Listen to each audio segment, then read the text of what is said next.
Unique ID বাতিল সংক্রান্ত আরো একটি গুরুত্বপূর্ণ ভিডিওতে আপনাদেরকে অভিনন্দন জানাই। আপনারা অনেকেই রয়েছেন যাদের বাচ্চাদের ইউনিক আইডি হওয়ার কারণে জন্ম নিবন্ধন সংশোধন করতে পারছেন না, অথবা যে কোনো কার্যক্রমে আপনারা বাধাগ্রস্ত হচ্ছেন। তো আপনারা কিভাবে ইউনিক আইডিটা বাতিল করবেন সেটার সম্পূর্ণ প্রক্রিয়াটা আজকে আপনাদেরকে জানিয়ে দেব। সেজন্য আমাদের পুরো ভিডিও জুড়ে আপনাদেরকে আমাদের সঙ্গে থাকতে হবে।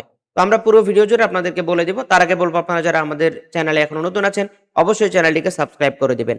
ভিডিও শুরু করার আগে আপনাদেরকে বলছি, আপনারা যারা দেশে বা বিদেশে চাকরির জন্য দক্ষতা উন্নয়ন সার্টিফিকেট গুলো গ্রহণ করতে চান, আমাদের ওয়েবসাইটে প্রচুর পরিমাণে কোর্স দেওয়া আছে। কোর্সগুলো করে আপনারা খুব সহজে অনলাইন ভেরিফাইড সার্টিফিকেট গুলো গ্রহণ করতে পারেন। সেখানে প্রচুর কোর্সগুলো রয়েছে, সেগুলো হচ্ছে computer, electrical, electronics, house wiring, housekeeping ইত্যাদি এই ক্যাটাগরির প্রচুর পরিমাণে কোর্স সেখানে দেওয়া আছে। কোর্সগুলো করে আপনারা খুব সহজে কিন্তু গ্রহণ করতে পারেন।